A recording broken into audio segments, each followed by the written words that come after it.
الرحمن الرحیم عن ابی ہریرہ رضی اللہ تعالی عنہ قال قال رسول اللہ صلی اللہ علیہ وآلہ وسلم لکل شیء زکاۃ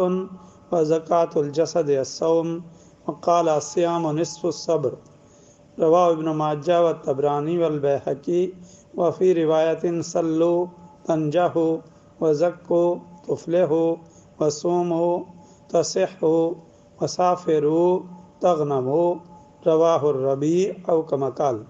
حضرت ابو ہریرہ رضی اللہ تعالیٰ عنہ روایت کرتے ہیں کہ رسول اللہ صلی اللہ علیہ وسلم نے فرمایا،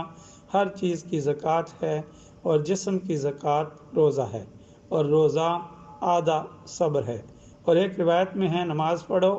نجات پا جاؤ گے، زکوٰۃ ادا کرو فلاح پا جاؤ گے، روزے رکھو صحت و تندرستی پاؤ گے، اور سفر کرو غنی ہو جاؤ گے۔ حدیث کی تخریج کی ہے امام ابن ماجہ نے اپنی سنن میں، کتاب الصیام، باب ہے فی الصوم زکوٰۃ الجسد۔ طبرانی معجم الکبیر میں، نسائی القدائی مسند الشہاب میں، اور بیہقی شعب الایمان میں، دلمی مسند الفردوس میں، منذری ترغیب اور ترہیب میں، ہیثمی مجمع الزوائد میں، اور ربیع اپنی مسند میں، اور حضور سیدی شیخ الاسلام المنہاج السوی من الحدیث النبوی، حدیث کا نمبر ہے 160، راوی ہیں حضرت ابو ہریرہ رضی اللہ تعالی عنہ۔ پہلی حدیث میں آقا علیہ الصلوۃ والسلام نے فرمایا، ہر شے کی طہارت کا کوئی سامان ہے۔ زکوٰۃ کے دو معنی بیان ہوئے ہیں لغت میں، ایک معنی ہے پیوریفیکیشن اور دوسرا معنی ہے انکریزنگ، نمو۔ زکوٰۃ کے اندر جو ہے وہ نمو پائی جاتی ہے، جیسے عربی میں کہا جاتا ہے زکا زر، کھیتی جو ہے وہ بڑھ گئی۔ اور اسی طرح سے زکوٰۃ کے اندر طہارت کا مفہوم جو ہے پایا جاتا ہے، جیسے فرمایا وہ تو زکیہم، کہ ان کا جو آپ تزکیہ فرما دیں۔ تو لہٰذا ہر شے کا ایک تزکیہ ہے، ہر شے کی ایک بڑھوتری ہے، اور جسم کا تزکیہ اور جسم کی بڑھوتری روزے کے ساتھ ہے۔ اب جسم کا تزکیہ کیا ہے؟ جتنے فاضل مادے جسم کے اندر ہیں، جب تک ہم ان کو جو ہے وہ ضائع نہ کریں، ان کا جو ہے ان کو صحیح طریقے سے ان کا اخراج نہ ہو، تو جسم جو ہے وہ درست نہیں ہوگا۔ جب اخراج ہو جائے گا تو جسم راحت محسوس کرتا ہے۔ جیسے ہم کھانا کھاتے ہیں، اس کے پھر بہت سارے شعبے ہو جاتے ہیں، ایک شعبہ چکنائی ہے، پھر آگے اس سے خون بن رہا ہے، ایک شعبہ پھوک کی صورت میں وہ ہمارے جسم سے نکل رہا ہے۔ یہ پورا ڈائجسٹو سسٹم انسان کے اندر ایک پوری کائنات ہے۔ آپ اندازہ کیجئے کہ کس طرح سے شوگر کس طرح سے جو ہے بنتی ہے، گنا جو ہے اس میں ڈالا جاتا ہے، اس کا رس نکلتا ہے، پھر وہ آگے پروسیس سے ہوتا پھر جا کے ہمیں جو ہے وہ شوگر نصیب ہوتی ہے۔ اسی طرح سے جس شے کو بھی آپ لے لیں، آپ دیکھیں کہ جو کھانا ہم نے کھایا ہے وہ کتنے پروسیس سے گزرتا ہے، اس فنکشن کو کون جو ہے انہیں ڈیوٹیاں دے رہا ہے کہ آپ نے جو ہے اس کو اس طرح سے ڈائجسٹ کرنا ہے، آپ نے جو ہے یہ حصہ الگ کر کے پھینکنا ہے، آپ نے یہ حصہ چکنائی بنانی ہے، اس سے جو ہے پھر آگے خون بننا ہے، خون نے آگے گردش کرنی ہے۔ الغرض یہ کہ جو ہمارا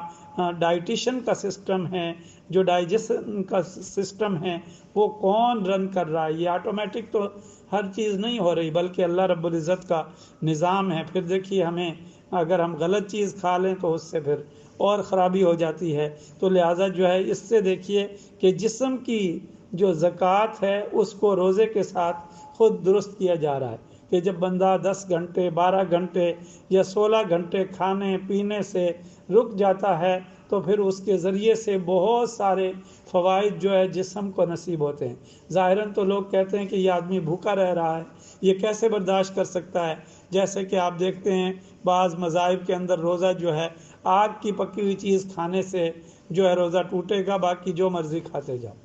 بعض مذاہب میں صرف کھانا کھانے سے روکتے ہیں کہ آپ پانی پیتے چلے جاؤ۔ الغرض ہر ایک نے اپنا اپنا سسٹم بنایا، لیکن میڈیکل آج اس بات پر پہنچی ہے کہ جب آپ 16 گھنٹے 14 گھنٹے اپنے جسم کو کھانے پینے سے روکتے ہیں، اور مہینے میں 3 دن آپ اگر ایسا کریں، تو آپ کا پورا سسٹم جو ہے وہ درست ہو جاتا ہے۔ نظام انہضام اتنا قوی، اتنا مضبوط ہو جاتا ہے اور روزے کے ذریعے سے پھر عقل انسان کی اور جو ہے فریش ہو جاتی ہے، اس کے دماغ کو مزید تقویت ملتی ہے۔ دیکھیں نا، ایک چیز جب جسم میں جا رہی ہے تو فنکشن کرنے کے لیے باڈی کو جو بھی اس کا نظام ہے اس نے متحرک ہونا ہے۔ اور اسی طرح سے آپ ایک مثال باہر میں لے لیں کہ گاڑی ہے، اگر آپ اسے 24 آور چلاتے رہیں گے تو اسے بھی آخر اطمینان چاہیے، لیکن جب مسلسل چلتی رہے گی تو اس کی وجہ سے پھر اس کو مکینک کے پاس لے جانا پڑے گا۔ یہ اسپریچول مکینک ہے۔ جب ہم 3 دن یا ویک میں 1 دن یا 2 دن روزہ رکھتے ہیں تو اس سے خود بخود جسم کا نظام ٹھیک ہوتا ہے، اور پھر سال میں 1 مہینہ اگر ہم روزہ رکھتے ہیں تو اس سے نظام اتنا عظیم ہو جاتا ہے کہ جس طرح سے آپ کہتے ہیں کہ اس کو ریفریش کر دیا گیا ہے، اس نظام کو جو ہے وہ کلین کر دیا گیا ہے، اس سسٹم کو جو ہے بہت خوبصورت بنا دیا گیا، پھر دوبارہ سے وہ سسٹم جو ہے شروع ہو جاتا ہے۔ اور پھر فرمایا کہ روزہ جو ہے وہ اسپریچول کیا سسٹم کرتا ہے، یہ نصف صبر ہے، آدھا صبر ہے، کہ انسان نے جب حلال چیزیں جو اس کے لیے تھی اس سے ہاتھ روک لیا تو وہ حرام کی طرف کیسے بڑھ سکتا ہے۔ اور صبر ہی بقول حضور سیدی شیخ الاسلام راہ حق میں ہمارا امام، ہمارا لیڈر، ہمارا پیشوا صبر ہے۔ جس نے جتنا صبر کر لیا وہ کامیاب ہو گیا۔ جیسے اہل جنت دنیا جو ہے، جب جنت میں انہیں داخل کیا جائے گا تو فرشتے جو انہیں کہیں گے سلام علیکم بما صبرتم فنعم عقبی الدار، سلامتی ہے تم پر جو تم نے صبر کیا، یعنی تم پب میں نہیں گئے، حرام چیزوں کی طرف تم نے نگاہ نہیں کی، حرام چیزوں کی طرف قدم نہیں بڑھائے، ہاتھ نہیں بڑھائے، یہ جو، اور پھر تم نے اپنے آپ کو اللہ کے احکام پر روکے رکھا، نواہی سے بچتے رہے، تو اس انعام پر جو آج تمہیں، اس صبر پر آج تمہیں جو ہے سلامتی بھی مل رہی ہے اور تمہیں جو ہے جنت کے محلات بھی مل رہے ہیں۔ تو لہٰذا یہ، اور اس کے علاوہ جو بھی آگے ترقی کرنا چاہے، کیونکہ روح کو اللہ رب العزت نے وہ طاقت عطا کی ہے کہ جو یہ دنیا کی اسپیڈ ہے لائٹ کی، اس سے بھی زیادہ روح کی طاقت ہے۔ روح ایک انرجی کی صورت میں ہے۔ تو اب آپ دیکھیے کہ جو ہماری انرجی ہے وہ 1,86,000 میل پر سیکنڈ کے اعتبار سے سفر کر رہی ہے، اور اگر آپ اہل اللہ کی انرجی کو دیکھیں، ان کی روحانی طاقت کو دیکھیں، تو بغیر کسی سورس کے سیدنا شیخ عبد القادر جیلانی ایک ہی وقت میں 70 جگہوں پر حاضر بھی ہوتے ہیں اور ناظر بھی ہوتے ہیں۔ تو یہ روح کی طاقت ہے، اور یہ روح کی طاقت روزے کے ذریعے سے اور صبر کے ذریعے سے نصیب ہوتی ہے۔ اللہ رب العزت کی بارگاہ میں دعا ہے اللہ تعالی ہمیں رمضان کی تیاری کی توفیق عطا فرمائے، اور جو لوگ شعبان کے اس مبارک مہینے میں روزے رکھ رہے ہیں تاکہ آپ کو اپنے آپ کو رمضان کا اکرام کر سکیں اور اپنے آپ کو جو ہے وہ تیار کر سکیں، وہ اس چیز کو ذہن میں رکھ لیں کہ روزہ رکھنے سے انسان کبھی کمزور نہیں ہوتا، روحانی طور پر بھی طاقتور ہوتا ہے، جسمانی طور پر بھی طاقتور ہوتا ہے۔ زیادہ کھانا پینا تمام